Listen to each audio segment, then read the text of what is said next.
할렐루야 감사합니다. 목요 성경 공부 오늘은 사도행전 11장을 우리가 공부하도록 하겠습니다.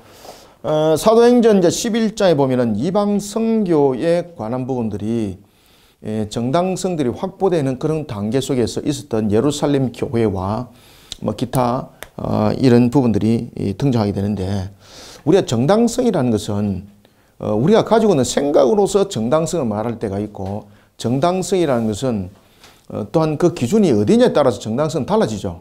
그죠? 자, 유대인들의 정당성은 어디 있을까요?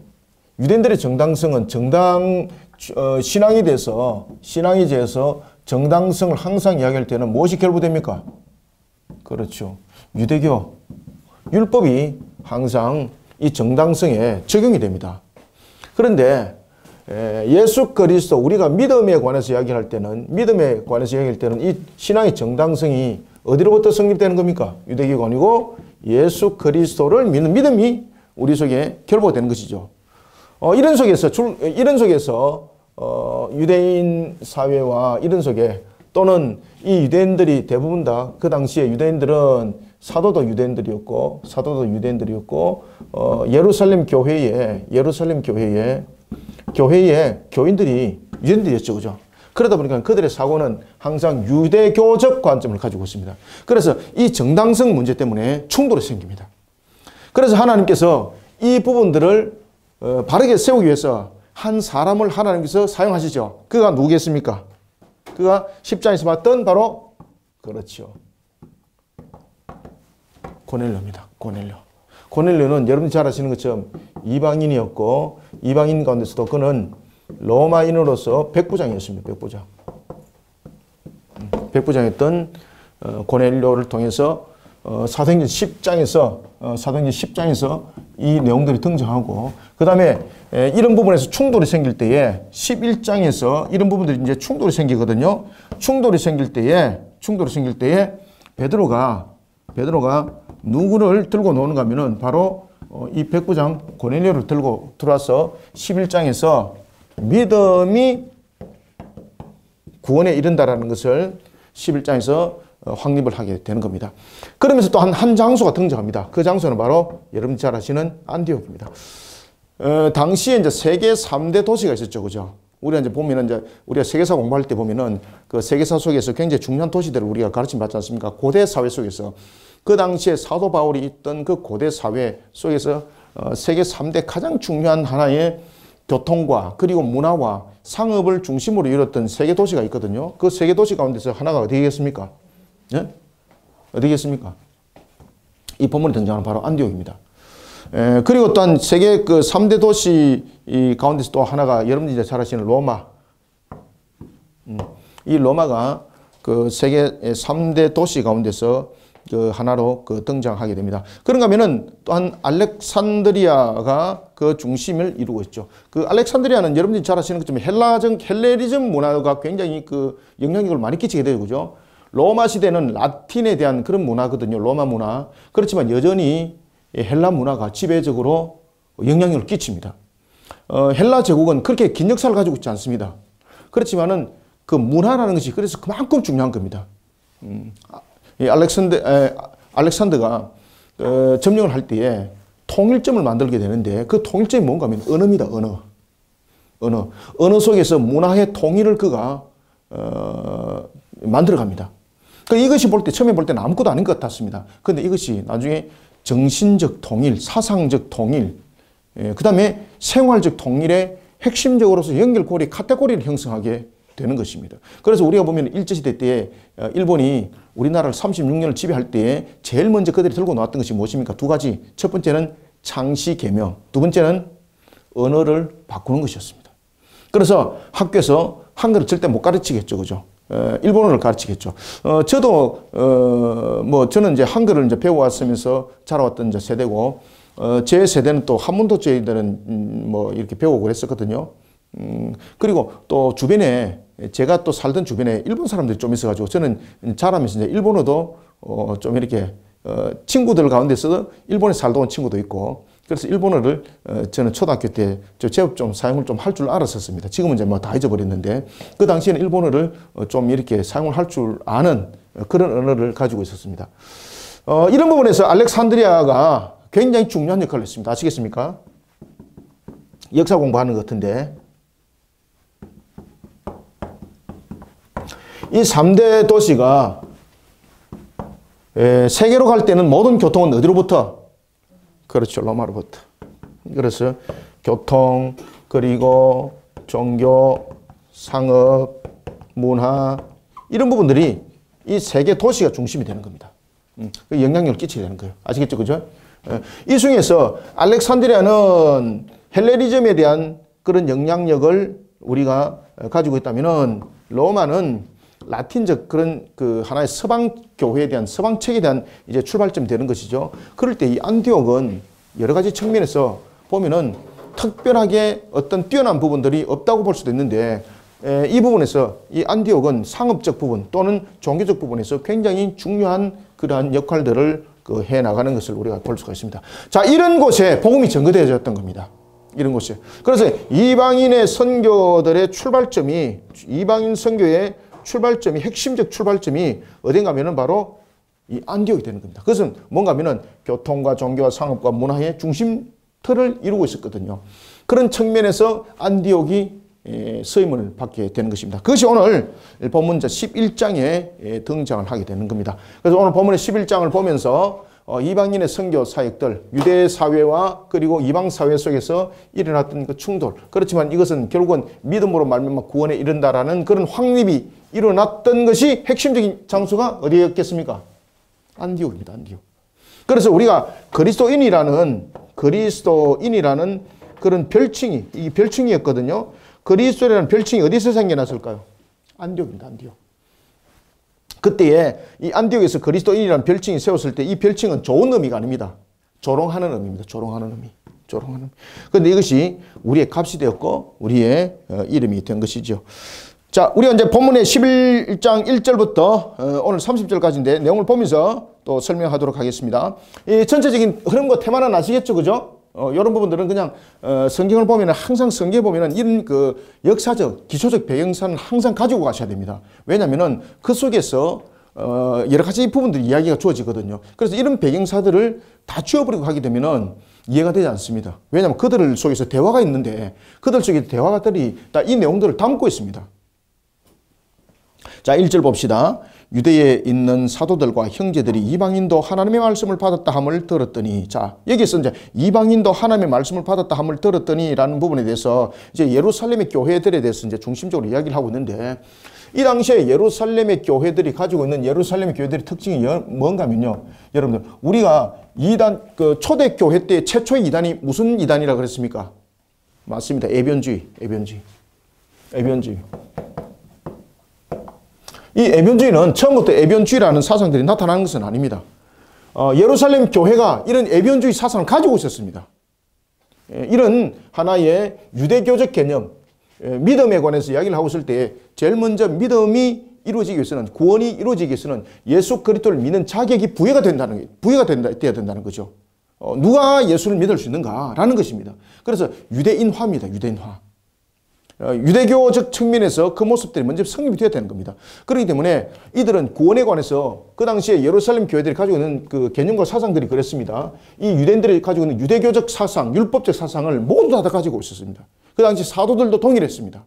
그래서 오늘 이 본문 속에서 보면은 그 개념들을 잘못된 이런 신앙들에 대한 잘못된 정당성들이 깨어지게 되는데 거기서 등장하는 것이 바로 오늘 안디옥입니다.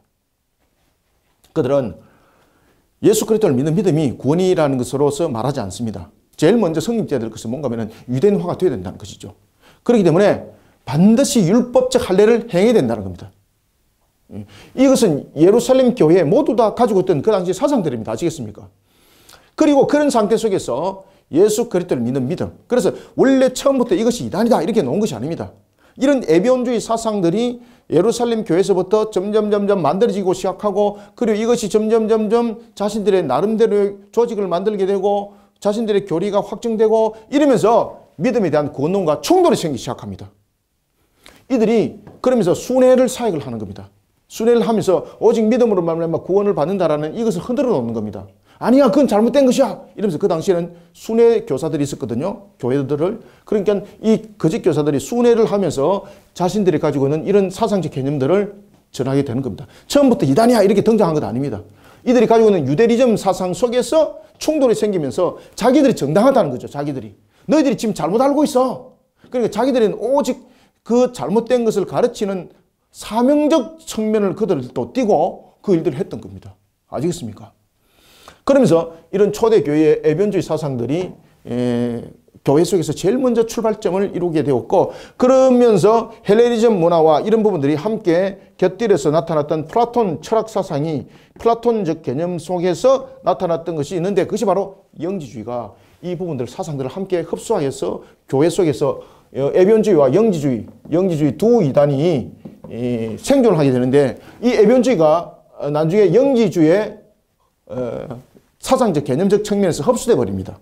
그러면서 영지주의가, 놀라지 마십시오, 3세기까지 교회를 완전히 다 뒤집어 놓습니다. 자, 보겠습니다.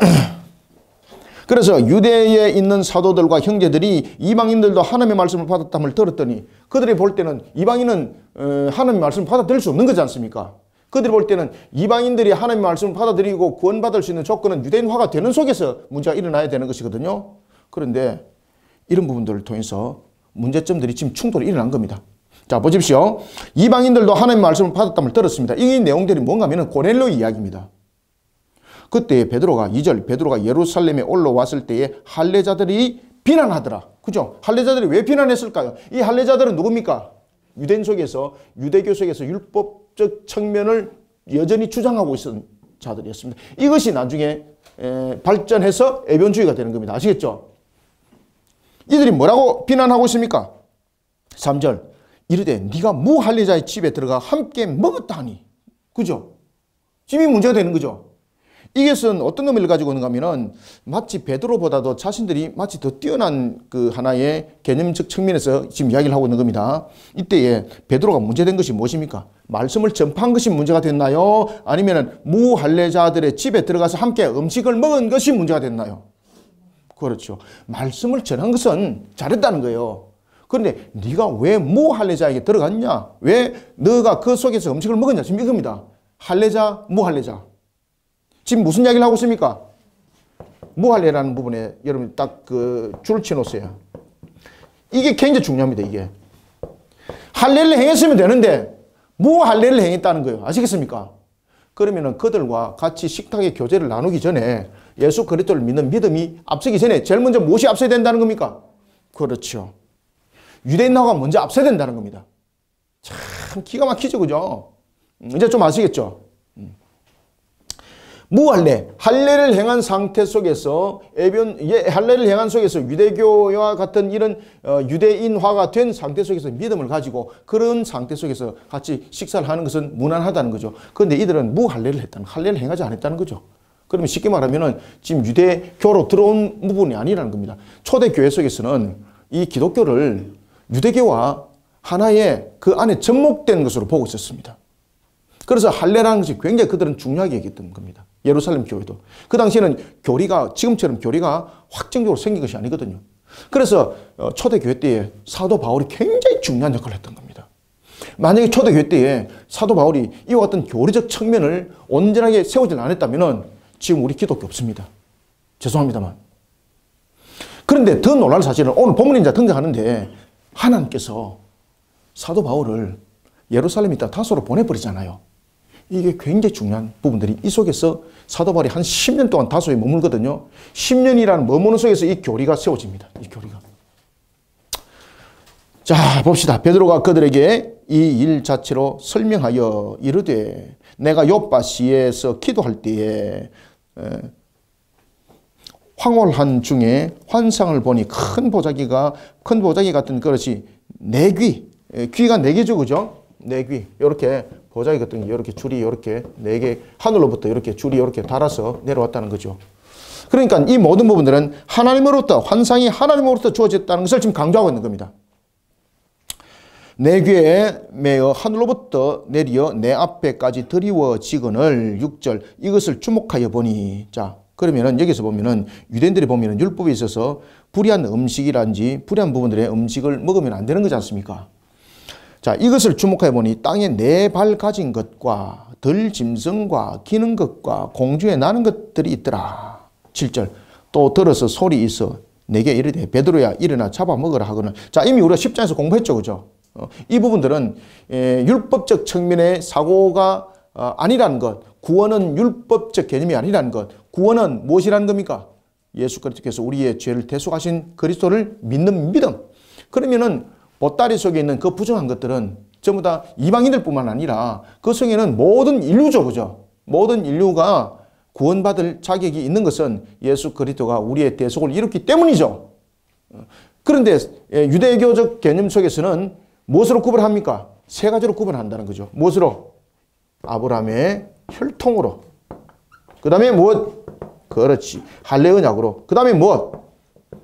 그렇죠. 이것을 가지고 자신들이 선민인 것을 증거하는 증거물로 제시를 하고 있고 이 속에 들어와야 된다는 거예요. 그죠?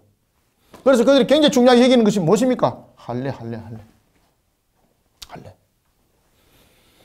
하늘로부터 내리어 내 앞에 드리워지거늘 이것을 주목하여 보니 땅에 네 발 가진 것과 들짐승과 기는 것과 공중에 나는 것들이 보이더라.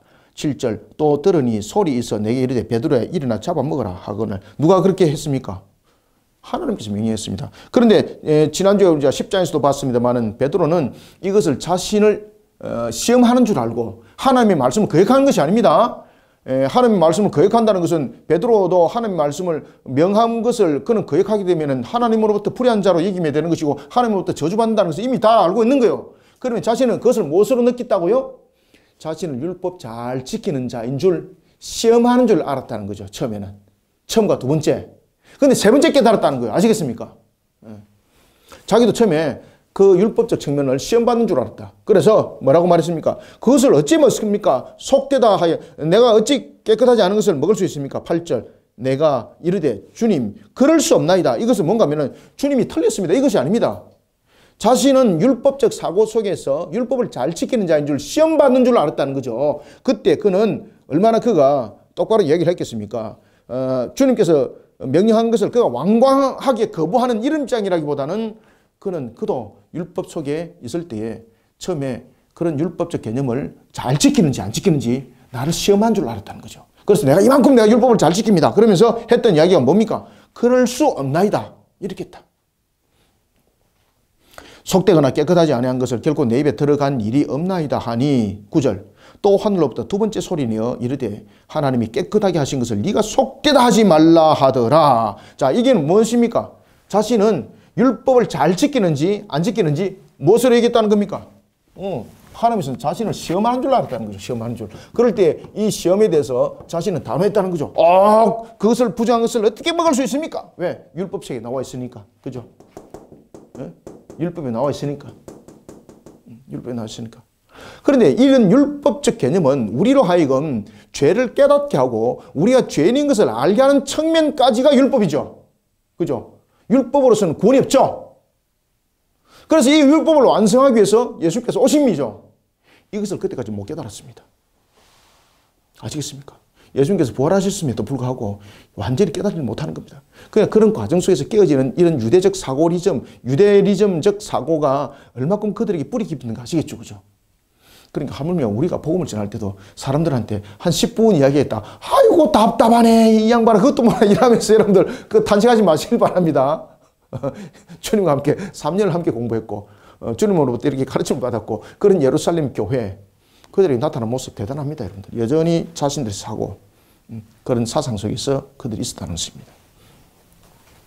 그래서 자기도 두 번째까지 그렇게 이야기했을 때에 자신을 시험하는 줄 알았고 그리고 자신은 율법을 잘 지키는 자입니다. 그렇게 자신은 변증했다는 거죠. 그런데 세 번째 있은 후에 그가 깨달았다는 거예요. 그래서 세 번째는 이 문제가 지금 하나님께서 말씀하시고자 하는 그런 무엇이 있다? 의도가 있다는 것. 그리고 이 세 번째 나타나고 난 뒤에 이방인이 자신에게 나타났죠. 그죠? 그래서 그가 하나님께서 자신을 시험하는 것이 아니라 이방인에게도 구원이 있다는 것을 어떻게 시험하는 것이 아니라 깨달아 알도록 하기 위해서 깨닫도록 그 환상이 보여졌다는 거예요. 그것을 그때 알았다는 거죠.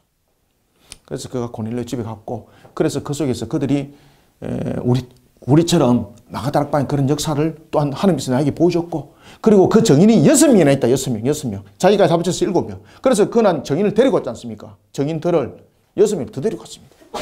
그 형제들이 여기에 증인이다 라고 그가 이야기를 하고 있는 겁니다.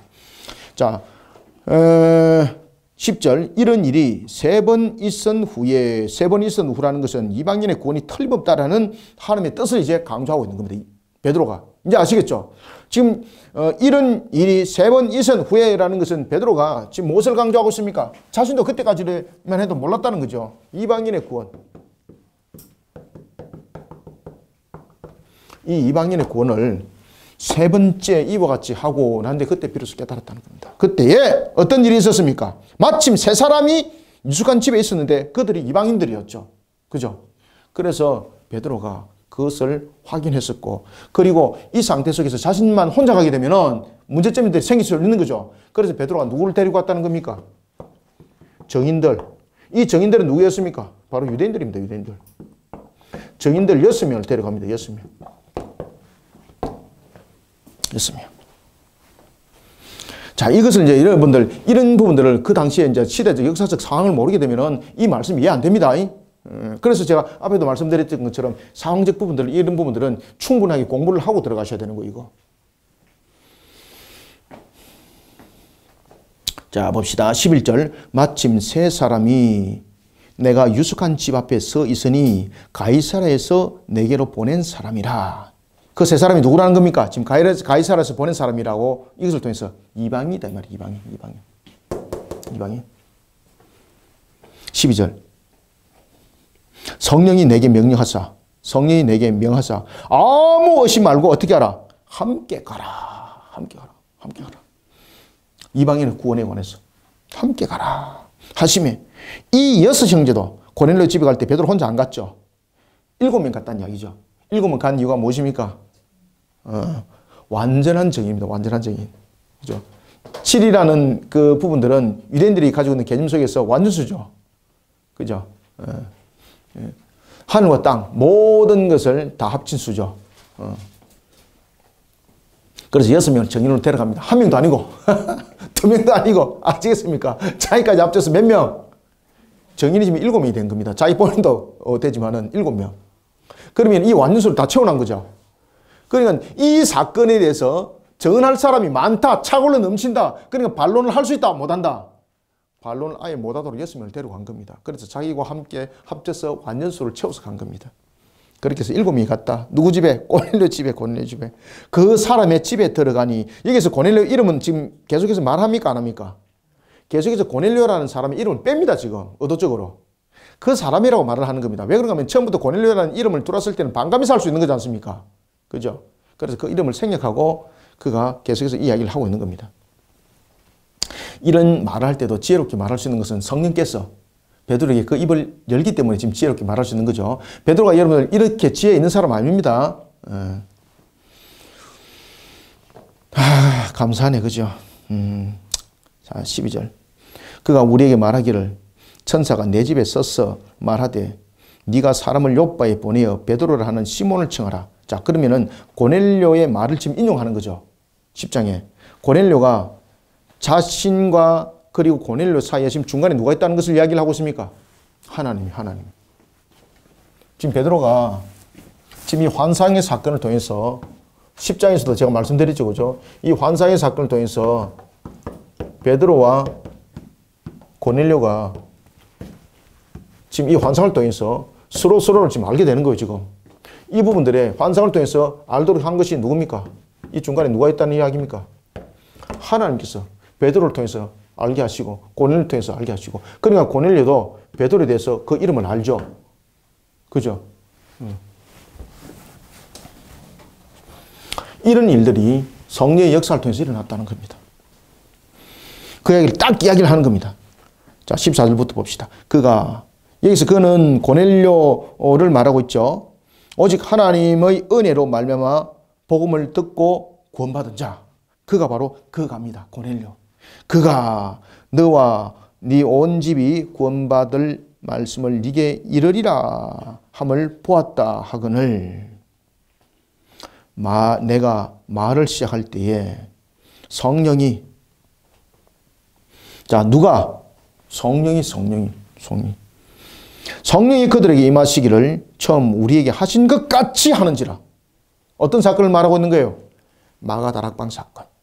그래서 그 당시에는 마가다락방 사건과 같은 성령이 불처럼 내리는 이 사건들이 필요했습니다. 왜 그런가 하면은 이 유대인들이 가지고 있는 이 유대적 사상들을 깨뜨려야 될 이유가 있었거든요. 지금은 이런 일들이 없어도 우리는 믿음에 대한 구원에 대한 우리는 확신을 가지고 있기 때문에 이러한 동일한 사건들이 나타날 이유는 우리에게는 그렇게 혈육적으로 그렇게 중요하지 않습니다. 근데 그 당시에는 이게 굉장히 중요했습니다. 이게. 유대인뿐만 아니라 이방인에도 이와 같은 역사가 일어난다는 것을 확인하게 보여줘야 될 이유가 있었던 겁니다. 그래서 그 당시에는 그런 사건이 일어난 건데 지금은 이 시대는 그런 사건이 극히 필요하지 않죠. 그래서 하나님께서 이 사건들을 통해서 동일한 도구를 사용을 안 하는 겁니다. 그래서 이 시대는 말씀이라는 도구를 하나님께서 더 강하게 사용을 하시죠. 15절 내가 말을 시작할 때 성령이 그들에게 임하시기를 처음 우리에게 하신 것과 같이 하는지라. 16절 내가 주의 말씀에 요한은 물로 세례를 베풀었으나 너희는 무엇으로? 성령으로 세례를 받으리라 하신 것이 생각났노라. 그러니까 이런 사건을 일으킨 이유가 바로 이와 같이 구원에 관한 부분에 대해서 그들에게 무언가의 하나의 한 사건을 통해서 깊이 깨달음을 주었던 것이 바로 성령이 불같이 임하왔던 이런 성령 사건, 성령 세례 사건들이 이 속에서 일어났다는 겁니다. 성령 세례 사건이. 17절 그런즉 하나님이 우리가 주 예수 그리스도를 믿을 때에, 자 여기서 주관자가 누굽니까? 하나님이세요. 하나님. 유대 율법적 사고가 아닙니다. 그런즉 하나님이 우리가 주 예수 그리스도를 믿을 때 주신 것과 같은 선물을 그들에게도 주셨으니, 그러니까 믿음에 관한 것, 구원에 관한 것이 자신들이 알고 있는 그런 유대적 선민 사상이 아니라는 거예요. 지금 내가 누구이기에, 자 자신은 신분이 무엇입니까? 유대인이지 않습니까? 내가 누구이기에 하나님을 능히 맡겠느냐 하더라. 그럼 다시 말하면은 하나님의 부름받은 자로서 자신도 하나님의 종과 같은 자지 않습니까? 그런 그가 주인 되시는 하나님께서 이 이방인을 구원하겠다고 하는데 내가 안 돼요 이렇게 할 수 있다 없다? 못한다는 거예요. 못한다는 거예요. 지금 이해됐습니까? 지금 이게 무슨 내용인가 하면은 이방인을 지금 구원하는 겁니다. 하나님이. 할례 율법 거기에 앞서서 혈통으로 말하면은 이 유대인은, 이 이방인은 구원받으면 안 되는 겁니다. 그런데 지금 세 가지적 측면에서 조건이 지금 다 성립이 안 된 이방인입니다. 그런데 그를 구원하기로 지금 누가 선택했다는 겁니까? 그렇죠. 하나님이 선택했는데 내가 그것을 됩니다 안 됩니다. 내가 그걸 어떻게 거부하고 내가 그것을 할 수 있노? 그래서 여기서 베드로가 굉장히 중요한 이야기를 하고 있는데 메모를 잘 해놓으세요. 바로 하나님의, 그렇죠, 전적 은혜와 하나님의 선택하십니다. 구원은 이렇게 이루어진다는 겁니다. 하나님의 전적 은혜와 누구의 선택? 그렇죠. 하나님의 선택하심, 하나님의 선택하심. 이 글자 잘 보이십니까? 제가 날림을 써가지고. 자, 다시 한번. 네. 그래서 구원은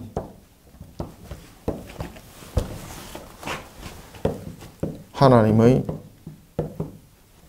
전적 은혜로 이루어지고, 두 번째는 하나님의 선택으로 구원을 이루어진다는 것을 베드로가 지금 그 이야기를 하는 겁니다. 그런데 여기 대해서 이런 이방인도 이런 상태 속에서 구원이 있는데 내가 그 이방인이었던 누구? 고넬료를 니는 구원받을 자격이 있어 없어? 그 말 할 수 있다 없다? 없다. 그런 이 세 가지 조건이 그 당시에 안 갖춰져 있었다. 무엇도 안 됐다. 할례도 안 행하고, 그죠? 그들이 혈통으로 아브라함 혈통도 아니고, 그 다음에 시내산을 통해서 율법을 받은 자들도 아니고, 이 세 가지 성립이 안 된 사람인데, 근데 놀랄 사실은 그를 하나님이 선택했다는 겁니다. 하나님이 선택했다는 겁니다. 지금 이 이야기를 몇 절에서 하고 있다? 17절에서 이야기를 하고 있는 거예요. 17절에. 그래서 그 17절에 그 내용 메모를 잘 해놓으세요. 내가 누구이기에, 이게 이제 핵심입니다. 내가 누구이기에 하나님을 능히 맡겠느냐, 이게 핵심이죠. 내가 누구이기에 하나님을 능히 맡겠느냐라는 것은 바로 구원은 무엇이다? 하나님의 전적인 은혜와 하나님의 선택함으로 이루어지는데 우리가 어떻게 그 말을 할 수 있냐 말이야. 그죠? 할 수 없다는 것이죠. 18절. 그들이 이 말을 듣고 잠잠하더라. 잠잠할 수밖에 이제 없는 거죠. 왜? 사실이 지금 확인되잖아요. 여기서 몇 명이 지금 정인되었습니까? 그렇지. 6명. 그래서 6명이 중요한 겁니다. 이게 6명이. 6명. 그들이 이 말을 듣고 잠잠하여 하나님께 영광 돌려 이르되 그러면 하나님께서 누구에게도 그렇죠. 이방인에게도 생명 얻는 회개를 주셨도다 하니라. 아멘. 그런데 이렇게 해놔놓고도 여전히 그들은 유대적 사상들을 완전히 지우지 않습니다. 놀랍지, 그죠? 이래서 이제 애변주의가 막 조직화가 이제 되는 겁니다. 이제 교회 속에서 분파주의가 막 생겨났죠. 그 당시에. 예루살렘 교회뿐만 아니라 특히 에베소 교회 속에서 분파주의들이 막 나타났잖아요. 이런 부분 때문입니다. 그럼 이들이요, 순회하는 사역을 막 펼쳐나가는 겁니다. 자신들 조직을 막 만들어가는 겁니다. 아니요, 그 구원 가르쳤던 그 잘못됐어. 바울 가르쳤던 거 잘못됐어. 그러면서 애변주의 사상을 가지고 순회하던 사역자들이 제일 먼저 그들의 교리를 가르치기 위해서 부인했던 사람이 누굽니까? 사도 바울입니다. 사도 바울. 왜 그런가 하면 그 교리를 확립하여서 가르쳤던 사람이 베드로도 아니고 사도 바울이었거든. 베드로도 물론 이렇게 이제 가르쳤지만은 그것을 보다 더 확립하여서 아주 교리적 측면에서 조직적으로 가르쳤던 사람이 누군가 하면요, 바울이었습니다. 그래서 저는 항상 이야기합니다. 제1대 조직신학자를 말하라 그러면은 바울입니다. 바울. 이것이 다소에서 성립이 됩니다. 다소. 그러니까 하나님께서 에베소, 예루살렘을 떠나서 다소에 10년 동안 머물게 했던 다 그런 이유가 있는 거예요. 저를 하나님께서 개척해서 이곳에 이렇게 둔 이유가 바로 다 그런 연수가 다 그게 다 있더라고요. 자, 19절 그때에, 자, 여기에서 그때라는 것은 앞에와 연결되는 내용은 아닙니다. 여기서 그때라는 것은 새로운 내용을 지금 이끌어 나가는 전환의 시점을 말하고 있는 거예요. 혹시나 여러분들 읽을 때 이 그때라는 것은 이 그때라는 것이 앞에 문맥과 연결되는 경우가 있고 문맥과 연결되는 경우가 있고 또 두 번째는 전환 시점입니다. 전환 시점. 본문에서 그때는 두 번째 해당되는 겁니다. 문맥이 아닙니다. 문맥은 앞을 연결시키는 것이죠. 여기서는 그때라는 것은 전환 시점을 말하고 있습니다. 전환 시점. 그러니 이런 부분들은 연결선상으로 앞에 거와 보면 안 되고 새롭게 이루어진 내용의 전개입니다. 그때의 스데반의 일로 일어난 환란으로 말미암아 흩어진 자들이, 자, 장소가 이제 다르죠, 그죠? 그래서 사건적 전환이에요. 여기서 흩어진 자들은 누굽니까? 이방 지역에서도 복음은 지금 누가 주축을 이루고 있습니까? 유대인입니다. 유대인. 흩어진 자들. 여기서 흩어진 자들은 유대인들이죠. 예루살렘으로부터 흩어진 자들이죠. 그죠? 그래서 이것은 11장 전개와 또 다른 겁니다. 그때 이제 다른 지역 속에서 이제 이런 일들이 일어났던 거죠. 그때 누굽니까? 베니게와 구브로와 안디옥까지 이르러 유대인에게만 말씀을 전해더라. 자, 여러분, 예루살렘에서 흩어졌습니다. 예루살렘에서 흩어진 이유가 주님께서 명한 바로 사도행전 1장 8절의 말씀. 유대와 예루살렘과 유대와 사마리아와 땅까지 이르러 내 증인이 되라고 말했는데 그들은 예루살렘에서도 유대인들에게만 복음을 전했어요. 유대 사회에서도 그들은요 유대인들에게만 복음을 전했어요. 그러다가 스데반 사건이 터지지 않습니까? 그리고 그들이 뿔뿔이 이제 흩어지지 않습니까? 사도는 예루살렘에 있고 그런데 그들이 여전히 이방 땅에 가서도 그 당시에는 디아스포라들이 형성이 되어 있었습니다. 이 디아스포라는 언제 형성되었죠? 이 디아스포라가 이 회당과 같은 그런 성격을 가지고 있었거든요. 이 발전해서 BC 586년에 포로로 그들이 끌려갑니다. 그 전에 BC 605년에 1차 포로로 바벨론에 의해서 끌려가죠. 세 번에 의해서 BC 605년, BC 597년, BC 586년 세 번에 끌려갈 때 그들은 예루살렘으로 올 수가 없잖아요. 그러면서 그들이 신앙 가운데에 하나님을 오직 바라보기를 원하는 그들이 모이기 시작했습니다. 그들이 모여서 그들이 하나의 예루살렘은 아니지만은 예루살렘을 그리워하면서 예배의 처소, 신앙의 절개를 지키기 위해서 만들었던 하나의 형틀이 있는데 그것이 바로 모였던 장소가 디아스포라입니다. 이들은 신앙이 대단했습니다. 이들은요 목숨과 신앙을 바꿀래 안 바꿀래 이러면 안 바꿉니다. 그 디아스포라 중에서 대표적인 한 사람 디아스포라의 지도자가 있었는데 그가 누구였겠습니까? 다니엘입니다. 다니엘이 그 지역의 디아스포라의 수장이었습니다. 그래서 그가 결혼을 안 하잖아요. 결혼 안 합니다. 오직 신앙 속에서 그가 모든 것을 매진해 나가는 것을 우리가 볼 수가 있습니다. 그래서 그는요, 스스로 고자된 자입니다. 대표적으로. 자, 보겠습니다. 그래서 이와 같이 흩어진 자들이 베니게와 구브로와 안디옥까지 이르러 누구에게만? 그렇지, 유대인에게만 말씀을 전하더라. 유대인에게만. 이방 지역에서도 복음은 유대인에게만 전하는 그런 편견을 여전히 극복하지 못하는 유대리즘 속에 있었습니다. 그런데 그 중에 구브로와 구레네 몇 사람이, 여기서는 또 이방 지역에 살던 유대인들이죠. 안디옥에 이르러 헬라인에게도 말하여 주 예수를 전파하니. 자, 여기서 이제 헬라인이라는 것은 우리가 이제 혈통적 측면에서는 헬라인이었지만은 헬라파를 가지고 있는 유대인이라 이렇게 볼 수도 있는 겁니다. 아시겠습니까? 혈통으로는 유대인이지만은 이들 또한 그 헬라파 유대인들이라 볼 수 있고, 다각적 측면에서 여기에서 헬라인이라 말하는 겁니다. 여기서 헬라인이라는 것은 헬라인에게도 말하여 주 예수를 전파하니 21절 주의 손이 그들과 함께 하심에 수많은 사람이 믿고 주께 돌아오더라. 깜짝 놀란 거죠. 이 소식이 어디에 들려집니까? 예루살렘에 전해지는 겁니다. 자, 앞에 여러분들 베드로에 있었던 사건 속에서 이방인에게도 회개가 있고 생명 얻는 회개가 있다는 구원을 이야기를 했습니다. 그런데 안디옥에 이 사건이 터지면은 당연히 받아들여야 되잖아요. 그들이 깜짝 놀랐다. 충격적으로 받았다. 그러니까 여전히 그들이 유대리즘 속에 사고 속에 젖어 있다는 것입니다. 와, 안디옥에서 복음을 전했는데 헬라파에게도 헬라인에게도 그 말씀을 전했는데 놀랄 사실을 믿더라는 겁니다. 그리고 그들이 우리처럼 구원의 반열에 세워진 것을 똑똑히 봤다는 겁니다. 이것이 예루살렘 교회에 전해집니다. 22절 예루살렘 교회가 이 사람들의 소문을 듣고 누구를 내려보냅니까? 그렇지. 바나바는 그 당시에 6명의 속사도 교부 가운데 3명입니다. 우리가 이제 기록에 의하면은 사도들로부터 이제 집중적으로 이제 가르침 받고 굉장히 중요한 위치에 있었던 사람들이 있습니다. 여러분들이 보시면 이제 그 사도들에 함께 활동했던 그 7 집사가 있고 속사도들이 있습니다. 이 속사도들은 교회의 책임, 지금으로 말하면은 목사, 그냥 감독이었습니다. 집사들과는 또 달랐어요. 이런 6명의 속사도 교부 가운데 한 명이 바로 누굽니까? 바나바입니다.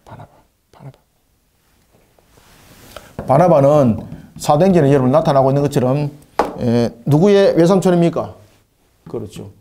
마가의 외삼촌이잖아요.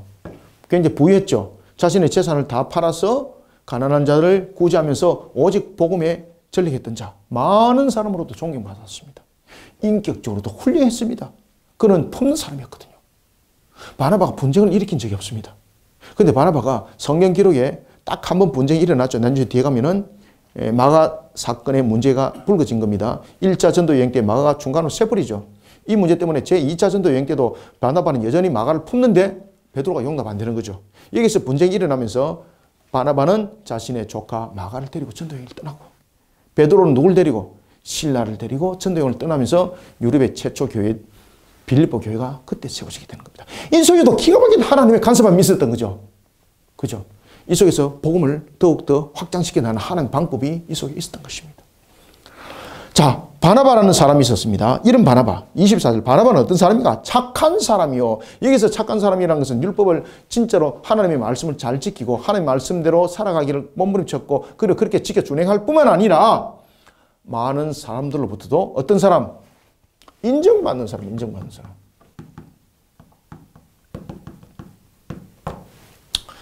그래서 착한 사람이요 라고 이야기를 딱 하는 겁니다. 여기 착하다는 것은 그냥 뭐 아이고 못된 짓 안 한다 이것이 아닙니다.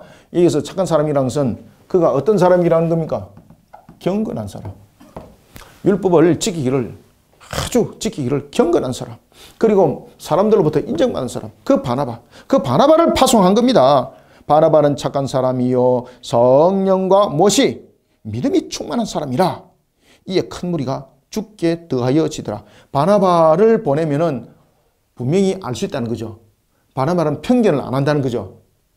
자기의 어떤 편을 갈라서 이 편 저 편 드는 것이 아니라는 거예요. 그래서 누구를 보내면 제일 공정하겠노 라고 말할 때 지금 누구를 뽑은 겁니까? 바나바. 제일 공정, 제일 공의롭고 하나님의 그 모습 속에서 비추어서 바르게 평가하고 판단할 수 있는 사람 누군가 선택했습니다. 찾았습니다. 바나바였습니다. 바나바. 그래서 착한 사람이요 라고 말합니다. 그리고 또한 성령과 믿음이 어떻다?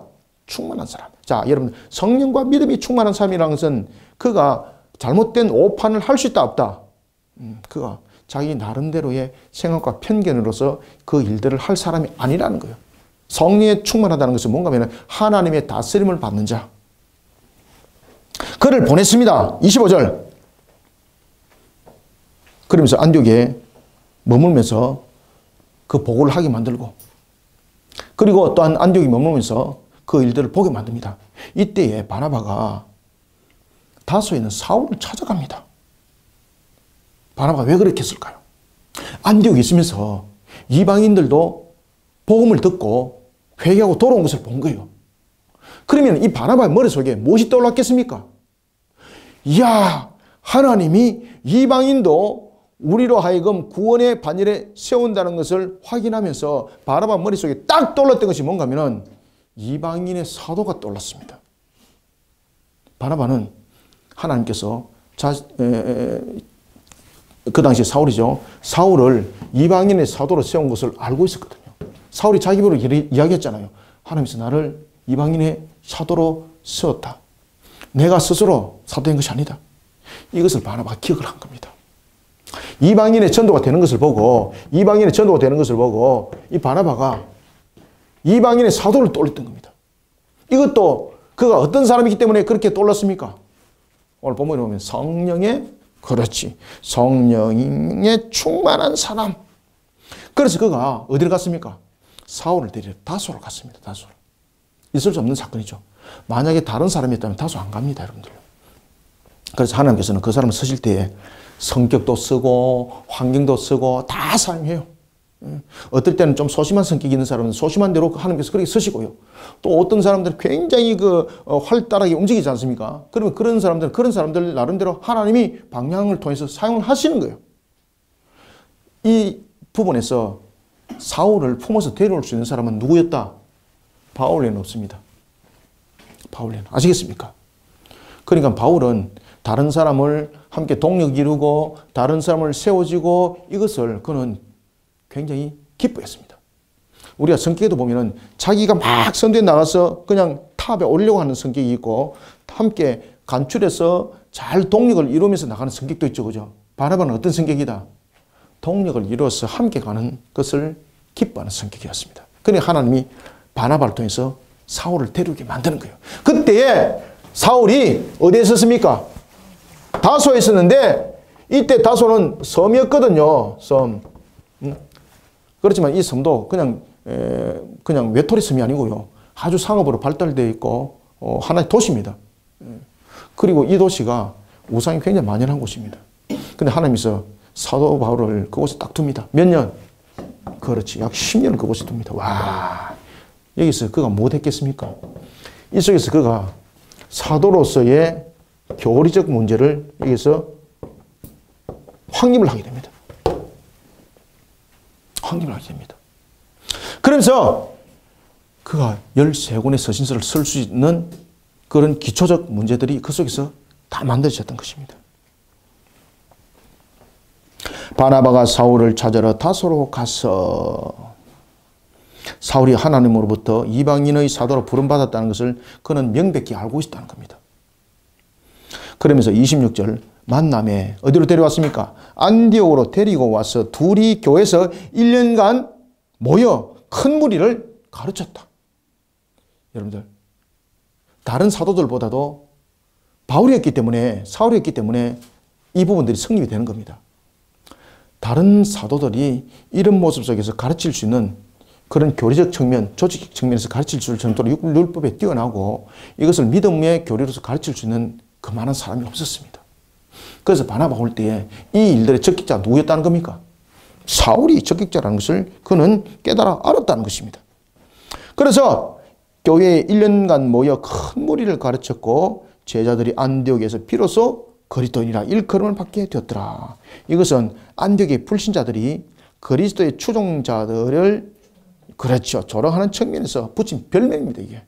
야, 저들도 그리스도처럼 죽으려고 하는 것이구나. 이런 별명. 그런 조롱과 별명이 우리의 값이 되었고 그것이 우리의 이름이 된 겁니다. 그때에 선지자들이 예루살렘에서 안디옥에 이르니, 자, 여기서 이제 선지자들이 왜 예루살렘에서 안디옥에 왔겠습니까? 이들은 어떤 누구보다도 다른 사람들에게 전함에 있어서 분명했고, 그리고 또한 그들이 또한 쉽게 알아들을 수 있도록 가르치는 그런 특징들을 가지고 있었습니다. 그 중에 아가보가 있었습니다. 아가보.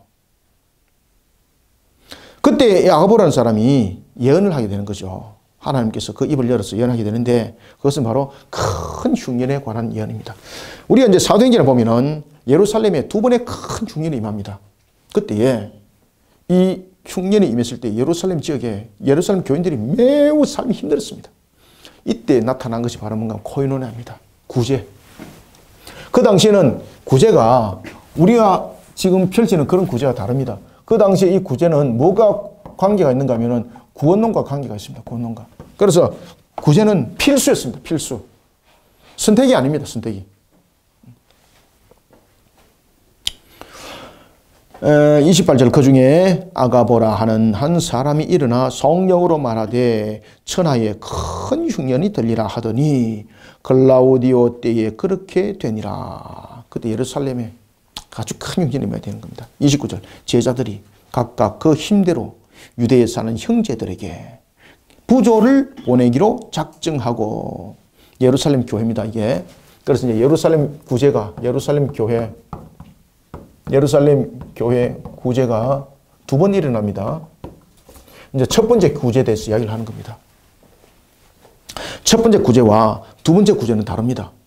첫 번째 구조는 이와 같이 유대에 사는 형제들에게 부조합니다. 힘대로. 그런데 이때는 이방인의 교회들이 많이 활성화 안 돼 있지 않습니까? 두 번째 부조는 이방인들의 교회가 중심이 됩니다. 이방인들의 교회가 중심이 됩니다. 마게도냐 교회, 안디옥 교회, 뭐 이런 교회들이 전부 다 중심을 이뤄서, 빌립보 교회 이런 부분들이 중심을 이뤄서 예루살렘의 부조를 가지고 가는데, 예루살렘 교회는 여전히 누가 존재했다? 이런 유대리즘의 사상, 애변주의 사상 속에 나중에 발전하죠. 이런 사상 속에 있는 자들이 이방인의 교회 속에서 흘러온 그 구제를 거부를 한다는 것이죠. 그래서 사도 바울이 너희들이 이 부분들 때문에 반드시 기도해달라. 그리고 심지어 이 문제 때문에 분쟁이 생길 수 있고 사도 바울의 신변에 문제가 생길 수가 있습니다. 왜? 이방인의 부정한 것을 교회에 가지고 와서 교회를 흔들어 놓는다는 거죠. 그래서 사도 바울이 내가 이것을 예루살렘 교회에 무사히 전하도록 기도해달라. 왜? 중간에 도둑들도 너무 많았으니까. 그리고 또한 기도해달라. 왜? 예루살렘 교회가 이것을 반갑게 기쁘게 받도록 해달라. 그리고 그 기도가 상달되는 겁니다.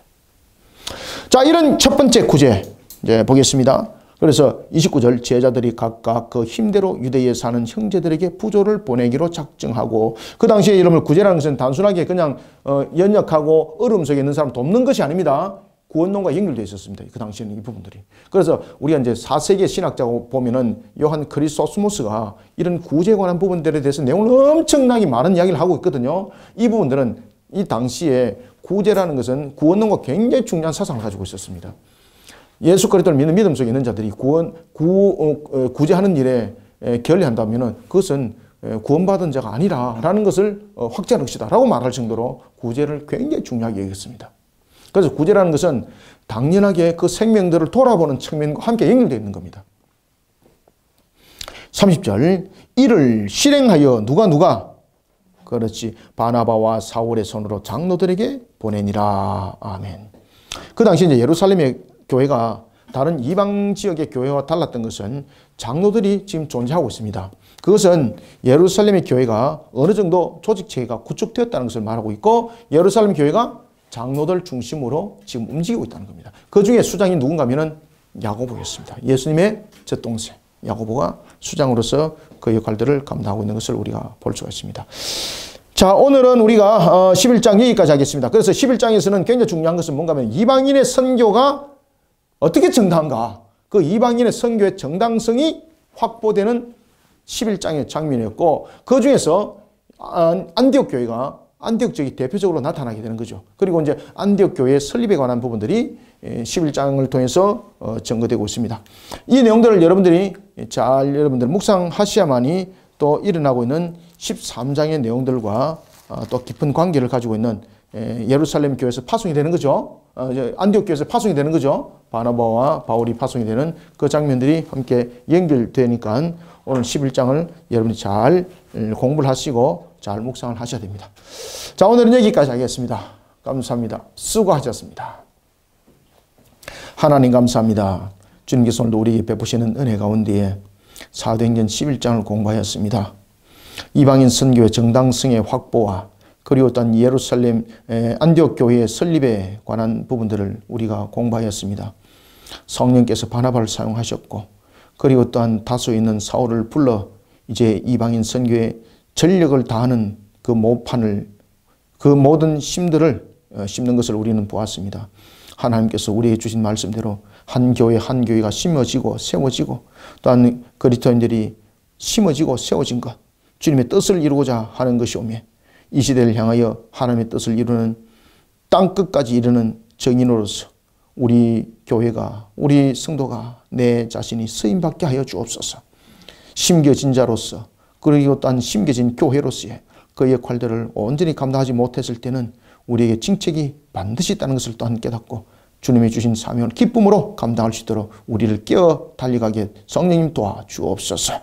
오늘도 주신 말씀으로 우리를 녹여주시고 주신 말씀으로 우리를 더욱더 새롭게 이끌어 주시길 소망하며 예수님의 이름으로 기도드립나이다.